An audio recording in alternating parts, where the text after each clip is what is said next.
Okay guys, so I'm going to read you chapter 2. Chapter 2 is Mr. Wormwood, the Great Car Dealer. Matilda's parents owned quite a nice house with 3 bedrooms upstairs, while the ground floor was a dining room and a living room and a kitchen. Her father was a dealer in second-hand cars, and it seemed he did pretty well at it. Sawdust, he would say proudly, is one of the greatest secrets of my success. And it costs me nothing.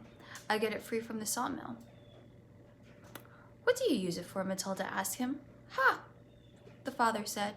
Wouldn't you like to know? I don't see how sawdust can help you sell second-hand cars, Daddy. That's because you're a little ignorant twit, the father said. His speech was very delicate, but Matilda was used to it.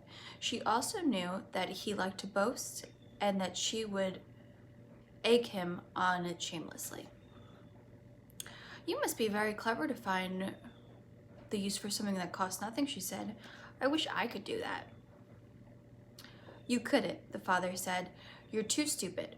But I don't mind telling young Mike here about it, seeing he'll be joining me in the business one day. Ignoring Matilda, he turned to his son and said, I'm always glad to buy a car when some fool has been crashing the gears so badly they're all worn out like a rat and rattle like mad. I get it cheap, and then all I do is mix a lot of sawdust with the oil in the gearbox, and it runs as sweet as a nut. How long will it run before it starts rattling again? Matilda asked him. Long enough for the buyer to get a good distance away, the father said, grinning. About 100 miles. But that's dishonest, Daddy, Matilda said. It's cheating. No one ever got rich from being honest, the father said. Customers are there to be diddled. Mr. Wormwood was a small, ratty-looking man whose front teeth stuck out underneath a thin, ratty mustache. He liked to wear jackets with large, brightly colored checks, and he sported ties that were usually yellow or pale green. Now take the mileage, for instance, he went on.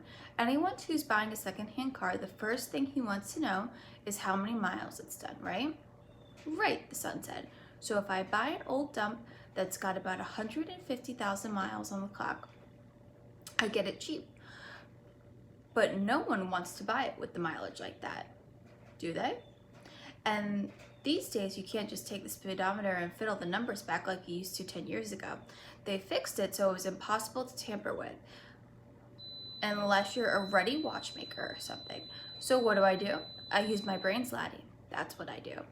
How? Young Michael asked, fascinated. He seemed to have inherited his father's love of crookery. I sit down and I say to myself, how can I convert the mileage reading 150,000 into 10,000 without taking the speedometer to pieces? Well, if I run the car backwards for long enough, then obviously that would do it. The numbers would click backwards, wouldn't they? But who's going to drive the flaming car in reverse for thousands and thousands of miles? You couldn't do it.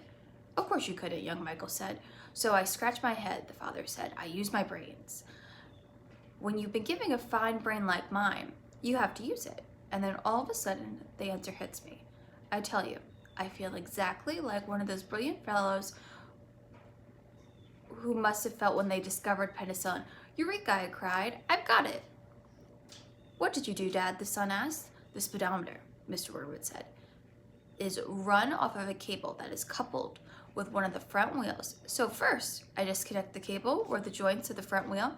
Next, I get one of those high-speed electric drills, and I couple that with the end of the cable in such a way that the drill turns, and it turns the cable backwards. You got me so far? You following me? Yes, Daddy, young Michael said. The drills run at tremendous speeds, the father said. So when I switch the drill, the mileage number and the speedo spins backwards at a fantastic rate. I can knock 50,000 miles off the clock in a few minutes with my high-speed electric drill. And by the time I finish, the car's only got 10,000 and it's ready for sale. She's almost new, I say to the customer. She's hardly done 10 though. Belonged to an old lady who used to go shopping with it once a week. Can you really turn the mileage back with an electric drill, young Michael asked. I'm telling you, trade secrets, the father said. So don't you go talking about this to anyone else. You don't want me to put you in a jug, do you? I won't tell a soul, the boy said.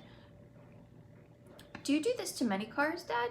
Every single car that comes through my hands gets this treatment, the father said. They all have their mileage cut under 10, though, before they've offered for sale. And then I think of it, and I've invented that all myself, he said proudly. It's made me a mint.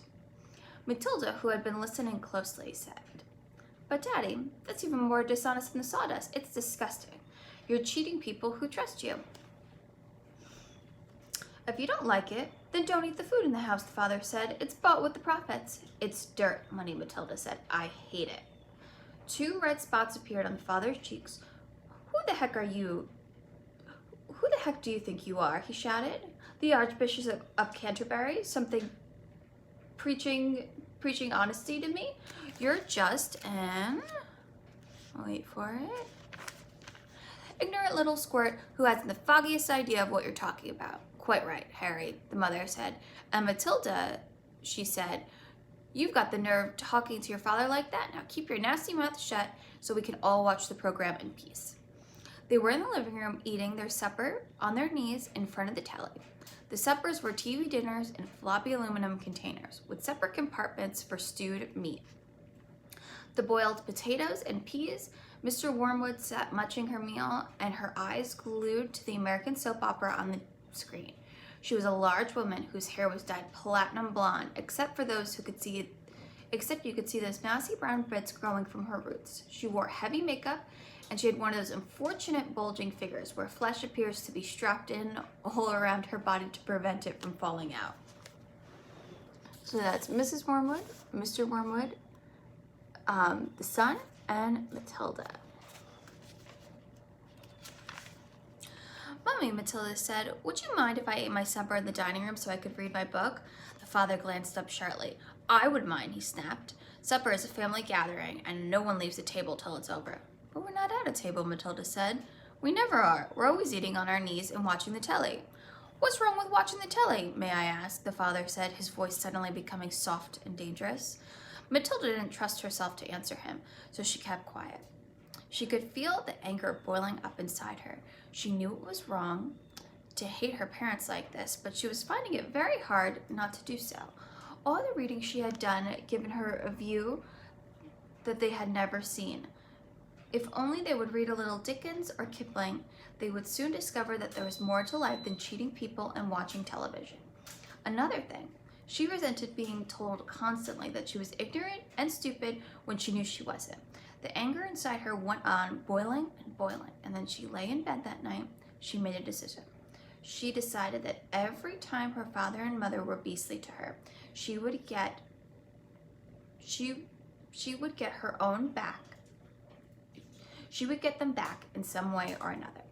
A small victory or two would help her tolerate these idiocies and would stop her from going crazy. You have to remember that she was still hardly 5 years old, and it was not easy for someone as small as that to score points off an all-powerful grown-up. Even so, she was determined to have a go. Her father, after what happened in front of the telly that evening, was first on her list. So that's Matilda and her father. And that is the end of chapter 2. I will see you guys tomorrow.